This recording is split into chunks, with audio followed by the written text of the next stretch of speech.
దేవుడి నామానికి స్తోత్రములు. ఈ ఉదయకాల సమయంలో మీ అందరికీ కూడా నా హృదయపూర్వకమైనటువంటి వందనాలు తెలియజేస్తున్నానండి. ఈ దినము దేవుడు మీతో మాట్లాడుతున్నటువంటి మాట ఏంటంటే 126వ కీర్తన 3వ వచనంలో వాక్యం రీతిగా ఉంది. యెహోవా మన కొరకు గొప్ప కార్యములు చేసి ఉన్నాడు, మనము సంతోష భరితులమైతిమి. ఎంత అద్భుతం అండి! దేవుడు మన కొరకి గొప్ప కార్యాలు చేశాడట. ఆ భక్తుడు అంటున్నాడు, మేము అక్కడ సంతోషభరితులమైతిమి. అలాగనే దేవుడు నీ కుటుంబంలో, నీ వ్యక్తిగత జీవితంలో గొప్ప కార్యములు చేయాలని నువ్వు ఆశపడుచున్నావా? నీవు నీ కుటుంబం సంతోషభరితులుగా ఉండాలని మీరు ఆశపడుచున్నారా? ఆశపడినట్లయితే దేవుని మాటల్ని వినండి. ఖచ్చితంగా మీ జీవితంలో కూడా దేవుడు గొప్ప కార్యాలు చేస్తాడు. దేవుడి ఒక వాక్యం చదివిస్తా ఉంది. కొరింథీయులకు రాసిన 2వ పత్రిక 1వ అధ్యాయము 10వ వచనములో వాక్యం ఈ రీతిగా ఉంది. ఆయన అతి గొప్ప మరణము నుండి మమ్మను తప్పించెను, ఇక ముందుకును తప్పించును. ఎంత గొప్ప విశ్వాసం వారిదండి! దేవుడు వారి పట్ల గొప్ప కార్యం చేశాడు. గొప్ప కార్యం ఏంటిదంటే మరణము నుండి తప్పించడమే. వారు తప్పించారట, ఇక ముందు కూడా తప్పించును అనేటటువంటి విశ్వాసంతో వారు ఉన్నారు. దేవుని బిడ్డలారా, ఈరోజు నువ్వు ఎలాంటి స్థితిలో నీవు ఉన్నావో, మరణకరమైనటువంటి వ్యాధి కలిగి ఉన్నావా? మరణమునకు దగ్గరగా ఉంటున్నటువంటి స్థితిలో నీవు ఉన్నావా?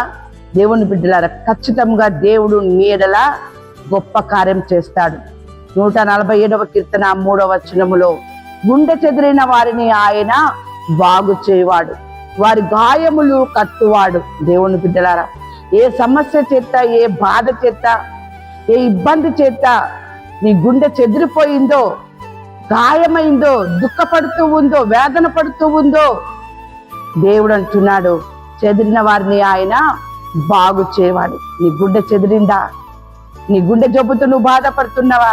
ఎలాంటి పరిస్థితులు నువ్వు ఉన్నావు, కానీ దేవుడు మాత్రము నిన్ను బాగు చేస్తానంటున్నాడు.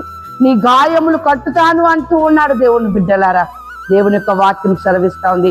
యెషయా గ్రంథం 9వ అధ్యాయం 2వ వచనములో చీకటిలో నడుచు జనులు గొప్ప వెలుగును చూచుతున్నారు, మరణ ఛాయ గల దేశ నివాసుల మీద వెలుగు ప్రకాశించును. ఎలాంటి స్థితిలో నీవు నడుస్తూ ఉన్నావో, కానీ నువ్వు దేవుని యందు నమ్మిక కలిగి ఉన్నట్లయితే, దేవుని నమ్మినట్లయితే, దేవుని కార్యం గురించి నువ్వు ఎదురు చూసినట్లయితే, దేవుని బిడ్డలారా, ఖచ్చితంగా దేవుడు నీకు వెలుగునివ్వబోతూ ఉన్నాడు.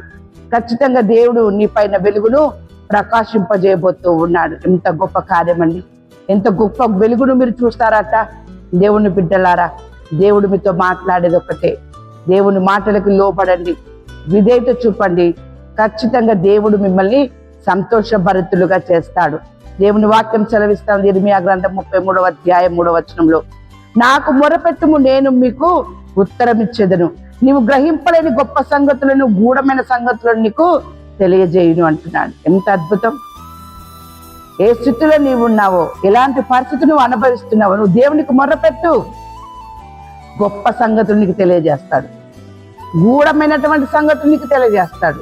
ఆయన నీ గాయమును కట్టుతాడు, ఆయన నిన్ను బాగు చేస్తాడు. మరణకరమైనటువంటి పరిస్థితుల్లో నీవు ఉన్నావా, ఆయన ఆ స్థితి నుండి ఆయన నిన్ను తప్పిస్తాడు. దేవుని బిడ్డలారా, ఎందుకంటే మన ప్రభువు గొప్పవాడు, ఆయన అధిక శక్తి గలవాడు, ఆయన జ్ఞానమునకు మితి లేదు. దేవుని బిడ్డలారా, ఆయనకున్నటువంటి అధిక శక్తిని బట్టి నీ జీవితంలో, నీ కుటుంబంలో ఆయన గొప్ప కార్యములు చేస్తానంటూ ఉన్నాడు. ఉదయకాల సమయంలో దేవుడు మీతో మాట్లాడుతున్నటువంటి మాట ఇర్మియా గ్రంథం 15వ అధ్యాయము 20వ వచనం అప్పుడు నిన్ను ఈ ప్రజలను పడగొట్టజాలని ఇత్తడి ప్రాకారముగా నేను నియమించదను గనుక వారు నీ మీద యుద్ధము చేయుదురు గాని నిన్ను జయింపకపోదురని యెహోవా సెలవిచ్చుచున్నాడు. అవును దేవుని బిడ్డలారా, మరణకరమైనది నీ పైన యుద్ధము చేస్తుంది కావచ్చు, గుండె చెదిరినటువంటి స్థితిలో ఉన్నటువంటి పరిస్థితులు నీ పైన యుద్ధము చేస్తుంది కావచ్చు, కానీ నిన్ను ఇవి కూడా జయింపజాలవు. అలాంటి గొప్ప కార్యము దేవుడు నీ పట్ల, నీ కుటుంబం పట్ల ఆయన జరిగించునుగాక. ఆమేన్.